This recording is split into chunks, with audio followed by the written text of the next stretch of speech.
What's going on, guys? Today we're going to look at Skyforge. So basically Skyforge is an MMO that's a little bit different from a lot of the newer ones. Basically we're looking at the world right now, and it's not open world. You play inside of instances. There are a few like open areas, but they're not huge like most MMOs are. You'll see that you have these different things that you can earn from the different dungeons that you do. There's PvP.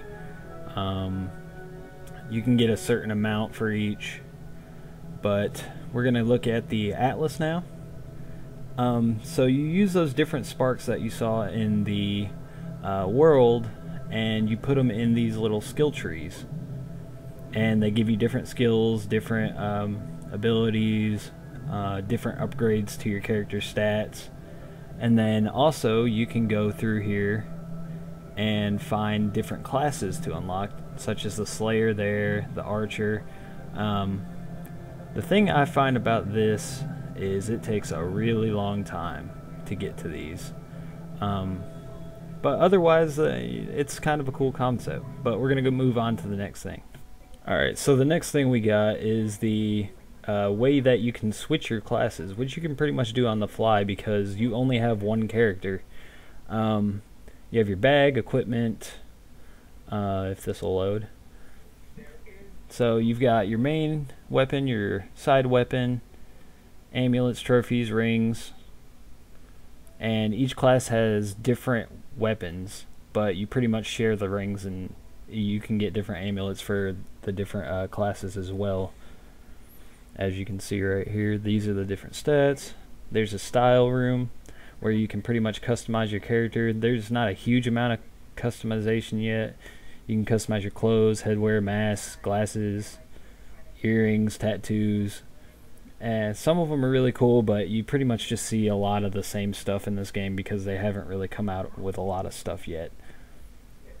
But the actual concept's pretty cool. Anyway, a complaint that I have about this game is the fact that there is a limit on the amount of resources you can buy. Now, I doubt you're going to actually hit this limit, but it is there. It'd take you quite a lot of gameplay to actually get to it. This is the next thing, the Order. Basically, it's kind of like garrisons in World of Warcraft. You hire little followers, and they do missions for you, blah, blah, blah, blah, blah.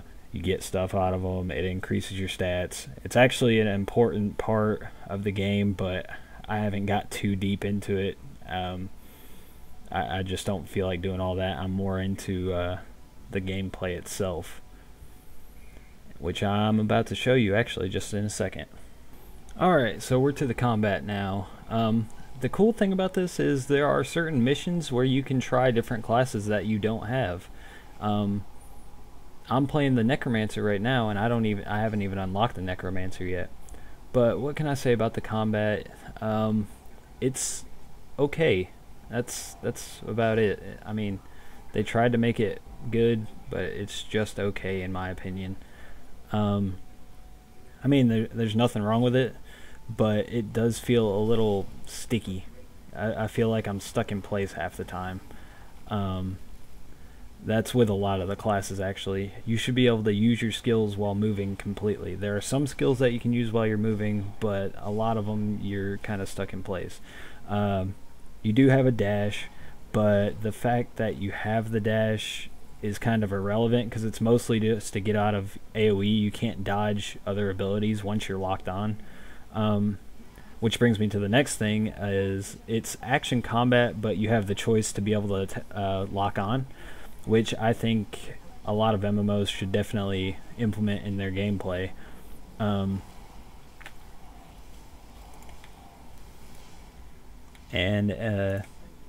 Anyway, the way the bosses that are set up is they all have 10 bars, and then you have to get through a bar, and then you can get a health globe. That's how you heal in this game. There's no actual healers. There's support characters, but there's no actual healers. You can get like healing items to use also. Certain abilities heal you, but the fact that there's no Trinity per se in this game is actually pretty good. as you can see on the side there, there's different objectives for you to do. The dungeons themselves are pretty short for the most part. That's kind of a downfall in my opinion, but that's not that big of a deal. But anyway, if you guys want to see exactly what the action's about, then I suggest you actually, go and try out the game for yourself. You might actually like it. It gets boring after a while to me. That's just me. But now we're going to move on to, the ratings in this game. Alright, so now we're going to talk about the pros and cons of this game, and then I'm going to give you a final rating for the game. So we'll start off with the, positive, because I'm a positive Pete and all. Action combat, that's definitely a plus. MMOs that aren't action combat nowadays, you might as well just go fucking play World of Warcraft if they're not.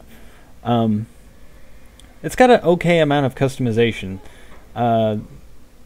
I mean, there's not a huge amount, but you can switch up your face, your tattoos, and hat, and belt, and not your belt, but your lower parts and shit. The only thing I wish you could do is change your weapon more. Like, there's different types of your weapon, but you have to use your weapon. Anyway, I'm becoming a negative Nancy, sorry. The graphics are really good in this game. They're not Black Desert Online good, but they're pretty decent. Atlas customization, it's close to Path of Exile when it comes to the Atlas, maybe even bigger, just because there's class Atlases and then your main Atlas.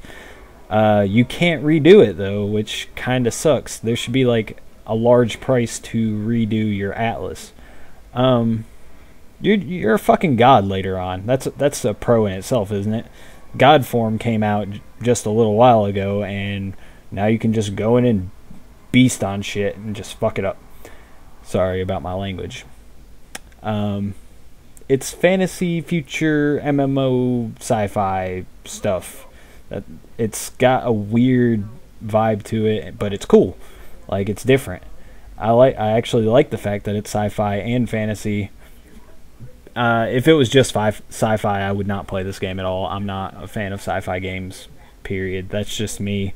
There are very few sci-fi games that interest me, but there are a few that I'll play. Alright. Time to be a negative Nancy. Alright, so Nancy's not a fan of unopen world, or not open world. I mean, I play a lot of dungeons in the MMOs I play anyway, but I like to be able to roam around, do whatever the fuck I want. The fact that you really, like, it's got a set path for you. Yeah, you can pick which dungeons you want to do. Yeah, in the open worlds you can pick which quests you want to do, but there's just nothing else to do other than that in this game. But I mean, that's not that big of a deal for some people. If you just like to action, go at it, don't really like spending time on like sandboxy type stuff, then this is your game. It takes a long ass time to unlock classes. It took me like almost a week just to get to the Slayer, and that one's not even far from your starting point. I'm trying to get to Gunner right now, and that one's, Jesus Christ, it's gonna take me like a month. But I mean, I guess that's your perks, or your that's why they're trying to get you to play more. That's what keeps you immersed in the game and towards your goal, is to get to the class that you want. The classes seem quite unbalanced. The range classes are just better, especially in PvP. Like, they can kite you, and they just seem overall more powerful. When you're in a dungeon or questing, the melee are way too squishy. They die way too fast, while the range just sit back and fire off their stuff. I don't like the fact that there's weekly caps on resources either. That's just, I don't know. Why I don't understand why you would do that. I guess it's a reason to get premium, even though they still have a cap. I'm not really understanding it. If you guys understand it, then comment below and tell me I'm stupid, I guess. At the beginning, when I first started playing, paladins and cryomancers everywhere. That's the problem of only having 3 classes at the beginning. Now there's a lot more lightbinders because they're finding out the class is actually pretty damn good. But it was mostly Paladins, Cryomancers, everywhere. I mean, fucking everywhere. It got really old to see after a while.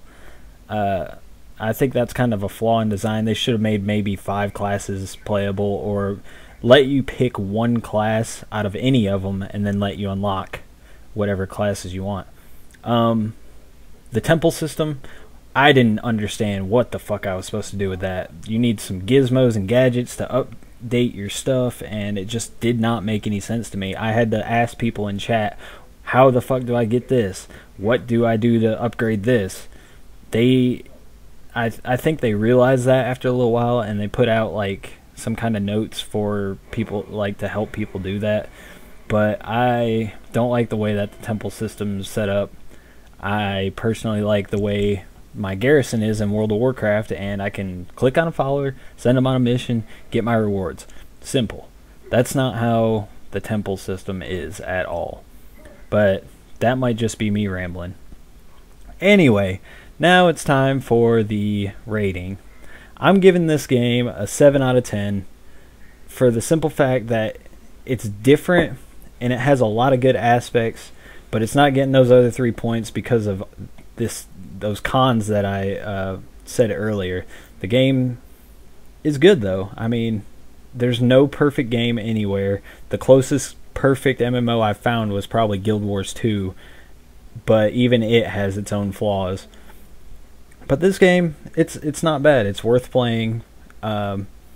Personally, I'm getting a little bored of it. I'm moving on to new things, mostly to make some new content for you guys. But 7 out of 10, that's my rating for it. If you think I'm wrong, comment below. If you enjoyed this video, send me a like, and also let me know what you guys want to see next. I'll see you guys in the next video.